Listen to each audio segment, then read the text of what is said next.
I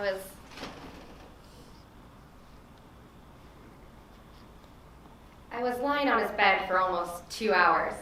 The only light in the room was a dim-lit candle on the corner of his desk. The room was getting darker, and slowly I began to realize that he would not be coming home tonight. Acknowledging that I would never do this again, I got up from his bed. However, before leaving, I poured a glass of his wine, lit one of his cigarettes, just to watch it burn. Looking out the window, I see a group of students throwing a football on a snow-covered street. They're about my age, but in that moment, they seemed so much younger than me. It was a romantical moment, though. Drinking his wine, sitting in the dark, and looking at that burning cigarette. I studied that eventually, maybe not in the next few hours or in the next few days, but eventually I would have to leave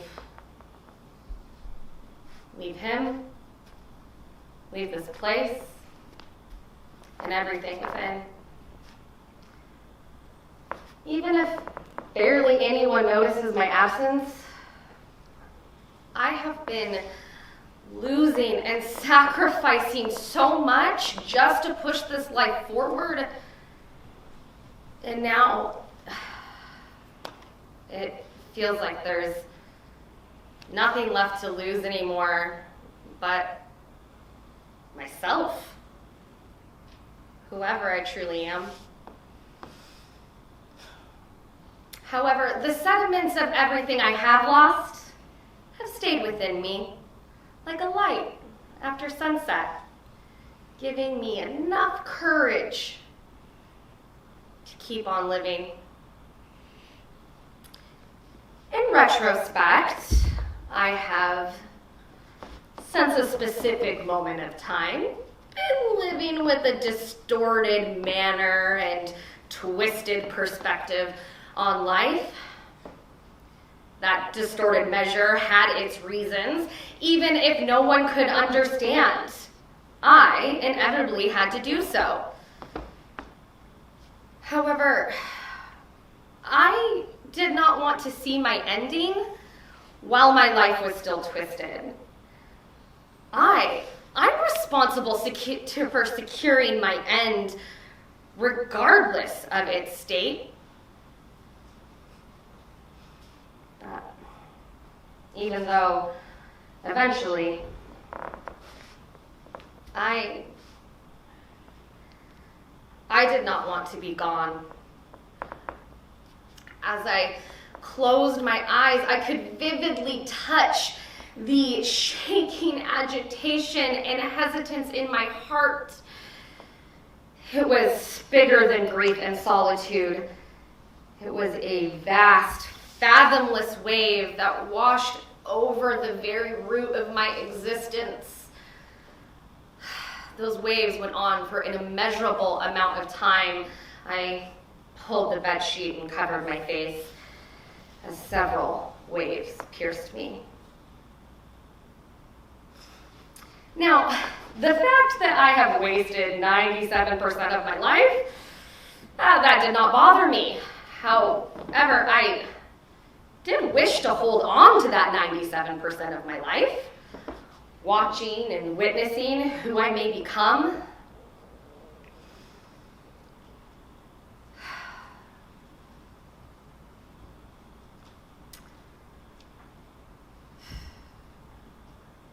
I wanted to cry out, but I could not.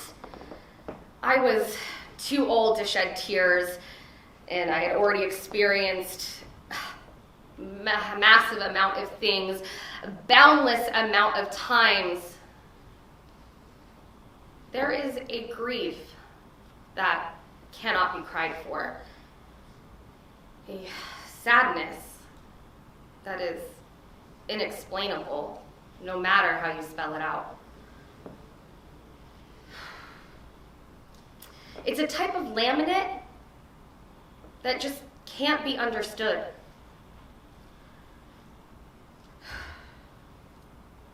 A grief so big.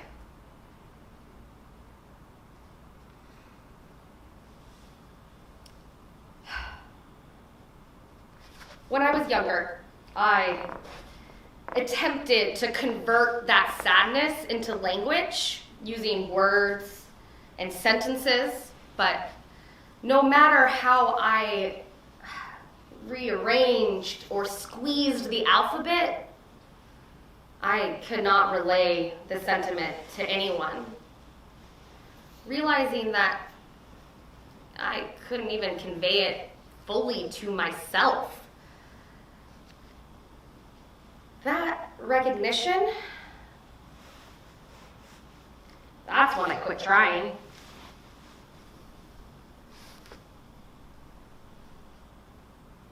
That's how I lost my voice and shuttered my horizons. The grief was so big to fathom nor digest. It was so profound that it failed to take shape. Not even a silhouette.